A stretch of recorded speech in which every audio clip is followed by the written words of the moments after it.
At Pragmatic Institute, we give you the knowledge you need to meet the demands of your business and your market. Make sure you have that knowledge at your fingertips for 2020 by registering for one of our upcoming courses this year. Space in our remaining courses is quickly running out, but there's still time to transform the way you work with expert advice from our accomplished industry leaders. Register for a course at pragmaticinstitute.com and become the competitive advantage in your business.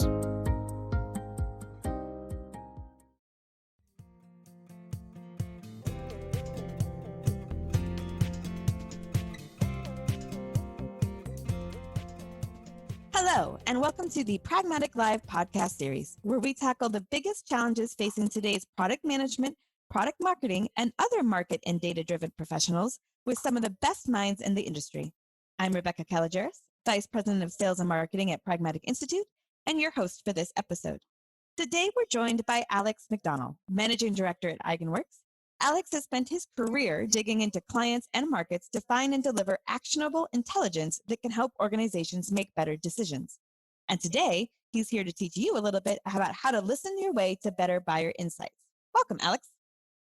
Yeah, thanks for having me, Rebecca. Looking forward to it. All right. Well, Alex, first, can you just give us a little bit more background on you and on Eigenworks?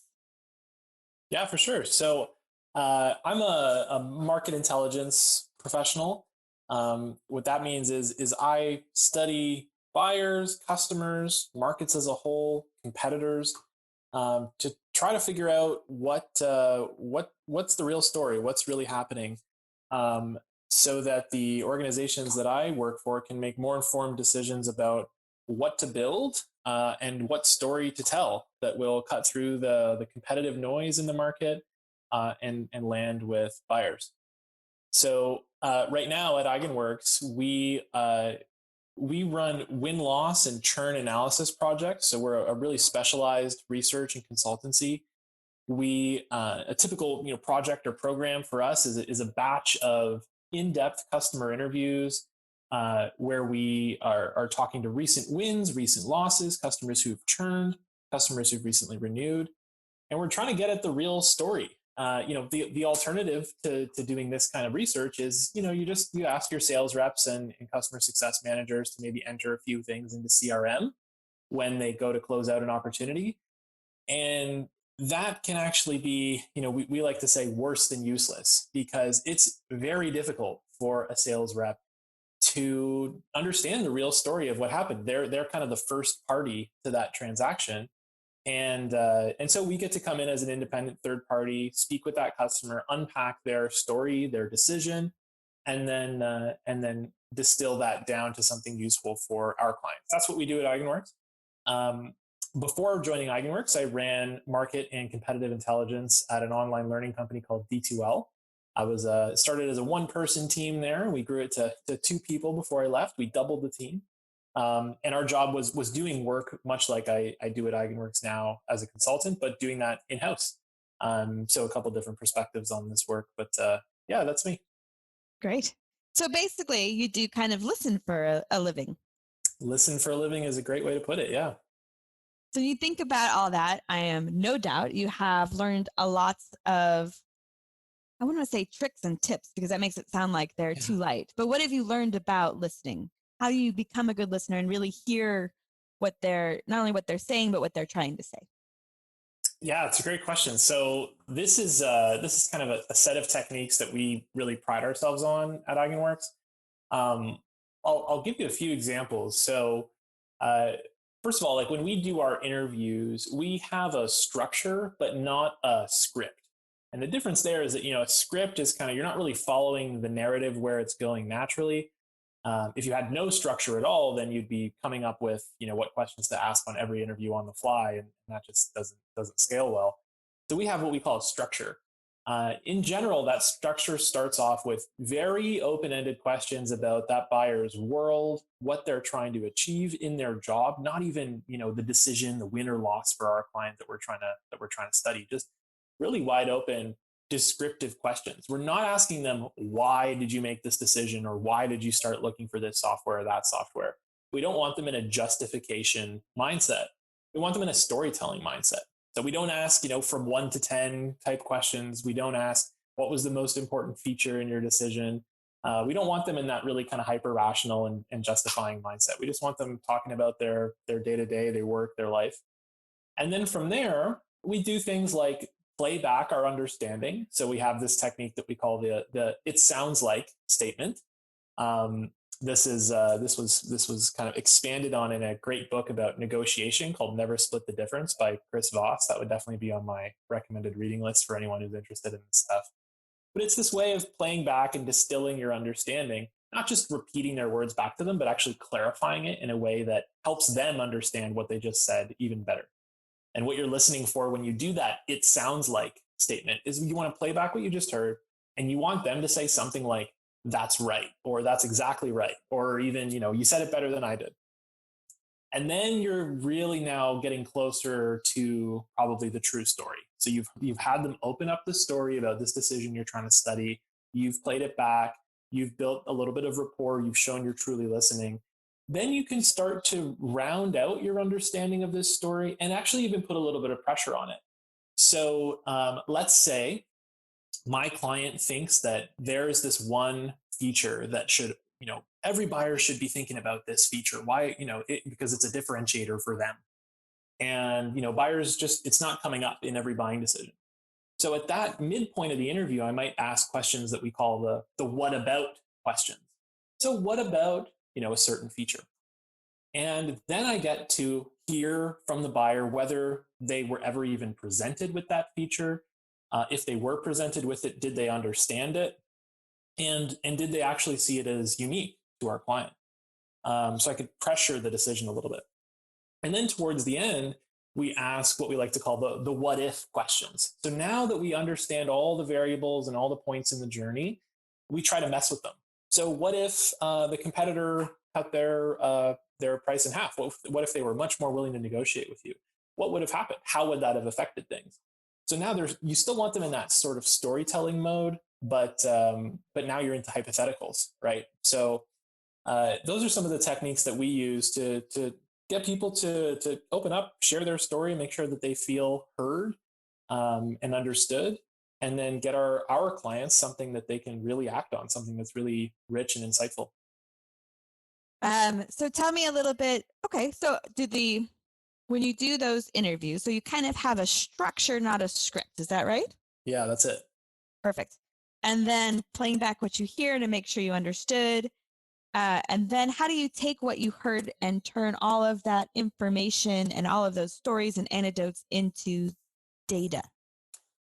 Yeah, that's a big challenge. So, you think about the job of a product marketer or product manager, and you're kind of always dealing in two major currencies. Like on the one hand, we talk a lot about being data driven, and there are lots of objective facts and quantitative data that we can use for that. But then we're also very much powered by stories, right? The messages we're designing, the stories that we believe or don't believe about what's happening in the market, those narratives. And so we try to kind of walk that line in our work. What we're capturing in our interviews definitely are more like stories. Like these are buyer stories that it's all centered around buyer's journey, what they wanted to achieve, and then how did our client or our client's competitors happen to intersect with that. That's a narrative, right? The challenge that we've put a lot of thought and work into is, if you've done now 20 of those interviews, or 100 or 200, like some of our largest programs have, what tools do you have, or what sort of architecture is there available to find patterns across all those interviews? And so what we've put a lot of thought and effort into is what we call a coding system that itemizes every force and factor in the decision into essentially a record in a database that you can search and slice and dice. And the way that the data emerges for any given interview or set of interviews is it truly is emergent. It's not just like filling out a tax form where every field only has a few multiple choice options. It really emerges with wherever the project goes. So yeah, we call that our decision forces model. We think about all the kind of each push and each pull along the buyer's journey. And so that's how we codify them. And then we get in there with our clients and just follow our curiosity, ask all kinds of questions and see where it leads us. Do you kind of take the qualitative and make it a little bit more quantitative? I imagine that's quite helpful when presenting not just to your immediate contact and the client, but when they're presenting to the wider organization. That's right. That was a perfect playback. Yeah. Excellent. So then what can you tell me a few of the stories about some of your clients? I know you can't share a lot of the details, but some examples either of clients you have today or work that you've done in your past. I think it's always fun to hear neat insights people have gleaned from a win-loss. Yeah. So there's a couple that come to mind. So in one case, we were studying customer churn and retention for a client. And we found that there were a few key attributes of an account or of a buyer that would lead to success or lead to churn. And by isolating those factors, we were able to, first of all, help the CS team identify and then address those factors. But to go even more a little bit upstream, we helped their marketers and salespeople and business development people get a little bit tighter on their qualification so that if those attributes for success, if those predictors for success were not present, they could have even more discipline about qualifying themselves in or out of those accounts. That was a big deal, right? Because if you're scattershot and you're going into all kinds of segments and subsegments, and you don't have a clear sense of what characteristics am I actually looking for here that will predict customer success, you're pretty vulnerable to high risk of churn there. So that was really impactful for that client. Another example that comes to mind was, so as part of our research strategy stage where we're preparing for these interviews, we ask our clients to almost like enable us the same way they would enable their salespeople with the talk tracks and the differentiators and all the things that they believe make them unique and special. And what we found going into this particular study was one of the differentiators that this client offered, it was at the top of their list, it was something they wanted their reps talking about all the time, was actually kind of polarizing among the buyers that we spoke to. It wasn't that it wasn't unique. It was, in fact, unique in sort of a literal and factual way when you compared our client to their top competitor. But buyers were actually really polarized on the value of this particular service offering. Some buyers thought that the service took away from, a part of a function that they wanted to be doing in-house that they thought was very important. And so, the differentiator was it was presented, it was unique, but it wasn't actually deeply understood or valued. It was actually quite misunderstood. So being able to isolate issues like that's kind of the thrill of this work that I really love. Like, before doing this type of research, you might have 8 to 20 different potential issues with your sales and marketing motions that might be worth fixing. But after doing this research, you might be able to narrow that down to 2 or 3. Okay, we really need to focus on the qualification criteria, or we really need to focus on the enablement around this particular differentiator. So those are a couple examples that were pretty exciting to be a part of. But I think it's not just focus, like eliminating sales or marketing things you might not work on, but it's prioritizing. That's right. And it's not only helpful for the people who are doing those functions to prioritize, but it's also helpful to explain to external parts why we've prioritized that. Everybody has, sometimes your own pet project or your pet peeve that you want to address sooner rather than later. But all of us are resource restraints. And the more we can, both for ourselves and for external parts of the organization, explain why we're doing what we're doing and in what order, I think that's just, it's powerful. Yeah, right on. So we've talked a little bit about how you have a framework for listening and how you take, in order to get the most information out of customers and really understand what they're trying to tell us, and then how you take those stories and tidbits and really turn them into information and data that the organization could use. And then you shared a couple of great examples about places where you've seen this be successful. So it's a lot of different things that we talked about. Are there, if you were to talk to the listeners and say, there's 2 things that they would start doing differently tomorrow based on what we talked about today, what would that be? Yeah, I think at the top of that list is talk to some customers. And when I say talk to, I don't mean, send out a survey to 500 customers with a 2% response rate. I mean, you know, whether it's, sitting in on a sales call or a customer success, quarterly business review, or starting your own sort of internal research effort that looks like this, where you're doing one-on-one interviews, marketer to customer, or maybe product manager to customer.